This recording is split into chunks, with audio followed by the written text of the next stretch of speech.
দু-রাত ৩ দিনের দেওঘর ট্রিপে আমার আর মায়ের খরচ হয়েছে মাত্র ৫,৫০০ টাকা। কোন ট্রেনে কিভাবে তোমরা দেওঘর পৌঁছবে, কিরকম কি হোটেল কস্ট, সবটাই থাকবে আজকের ভিডিওতে। শিয়ালদা থেকে বালিয়া, গঙ্গা, দ্বারভাঙা, কুম্ভ আর হাওড়া থেকে পূর্বা, হাওড়া পাটনা জনশতাব্দী কিংবা বন্দে ভারত চেষ্টা করবে এই ট্রেনগুলোতে যাওয়ার, যাতে তোমরা সন্ধ্যের মধ্যে যশোরে পৌঁছে যেতে পারো। আমাদের নেহাত কপাল খারাপ, তাই পাটনা হাওড়া বন্দে ভারত দুটোর বদলে 4:30টায় হাওড়া থেকে ছেড়েছিল।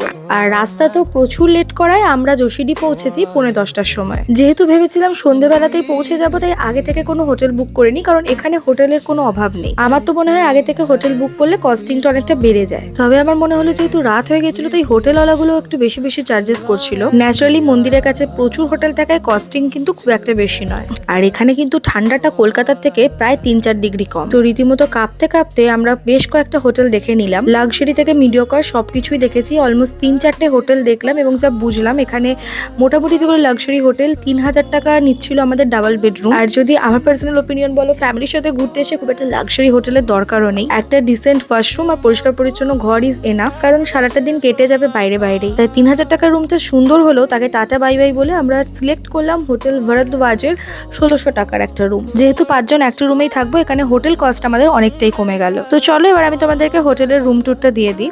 আমরা ছিলাম ৩০৭ নাম্বার রুমে। শীতকালে গেলে গিজার আর গরমকালে গেলে এসি, এই দুটোর ফেসিলিটিস আছে নাকি অবশ্যই দেখে নিও, কারণ এখানে ঠান্ডা গরম দুটোরই প্রকোপ অনেক বেশি। এই বেডটা বেসিক্যালি ৩ জনের হলেও আমরা যেহেতু ছোটখাটো, তাই আমরা আড়াআড়ি করে 4 জন শুয়ে গেছি। আরেকটা বেডে 1 জন ছিল। রুমটা বেশ পরিষ্কার পরিচ্ছন্ন, একটা ওয়ার্ড্রপ দিয়েছে জিনিসপত্র রাখার জন্য। আরেকটা কথা বলে রাখি, জনশতাব্দীতে টিকিট ফেয়ার ১৬৫ টাকা, সেখানে বন্দে ভারতে অবভিয়াসলি অনেকটা বেশি, ৯০০ টাকা। তোমরা যদি বন্দে ভারতে না ফেরত, সেখানেও কিন্তু অনেকটা টাকা বেঁচে যায়। হোটেল রুমে টিভি দেওয়ার কি মানে আমি আজ পর্যন্ত বুঝে উঠতে পারি। তোমরা যদি আমার কাউকে জেনে থাকো যারা ঘুরতে গিয়েও টিভি দেখে, তার নামটা যে কমেন্ট সেকশনে ট্যাগ করতে পারো। And yeah, this is our pretty decent washroom also.